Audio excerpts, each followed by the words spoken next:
गर्मियों के दिन आ रहे हैं और महालक्ष्मी सेल्स आपके लिए तैयार है लेटेस्ट कंज्यूमर अप्लायंसेस के साथ। Branded air conditioners, best brands, best offers के साथ आपके लिए अवेलेबल है महालक्ष्मी सेल्स में। एयर कूलर्स जो आपके पूरे घर में ठंडी हवा से आपके दिन को और खुशनुमा बनाए। Single door refrigerator, double door refrigerators, inverter battery, deep freezers, visi cooler, LED televisions, semi and fully automatic washing machines, water purifier, RO plus UV, आटा चक्की, water dispensers, water coolers, mini refrigerators, सभी appliances best brands के best offers के साथ आपके लिए available है Mahalaxmi sales में।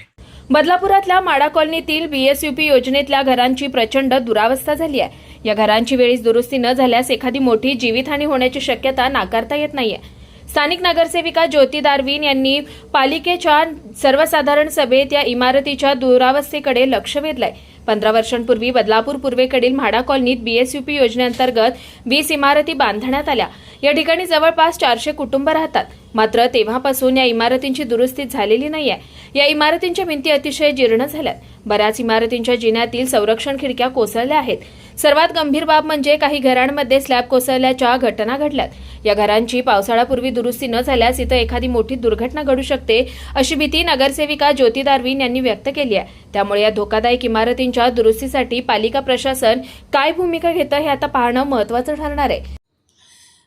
इथे बऱ्याचदा स्लॅब पडल्याचं आम्हाला तक्रार येते आणि ते नगरपालिकेच्या मार्फत आम्ही दुरुस्ती पण करून घेतो। पण लोकांच्या मनात एवढी भीती आहे की रात्री झोपताना पण कधी स्लॅब त्यांच्यावरती कोसळेल। आतापर्यंत तर जीवितहानी झाली नाही आहे, पण 26 फेब्रुवारीला इथे खिडकी पण खाली पडलेलं, तर मुलं पण लहान मुलं इथे खेळत असतात, तर कधी काय होऊ शकतं।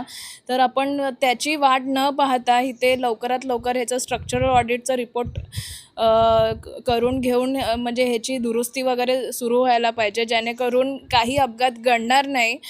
आणि तेच हे लहान मुलांचं इथे कधी खेळताना काही अपघात होऊ शकतो, नाहीतर झोपल्या झोपेत स्लॅब पडू शकतो। तर हे सर्व गोष्टींचं आणि पावसाळा आता सुरूच होणार आहे, जवळच आहे पावसाळा, तर पावसाळ्यात उलट जास्त स्लॅब कोसळण्याची आपल्याला न्यूज भेटू शकते। तर मग ते गांभीर्य लक्षात ठेवून लवकरात लवकर ह्याचा निर्णय घ्यायला पाहिजे, हीच माझी अपेक्षा आहे। Bureau report, Swanand media, Badlapur. ताज्या घडामोडींसाठी स्वानंद न्यूजला सबस्क्राईब करा आणि बेल आयकॉनवर क्लिक करा।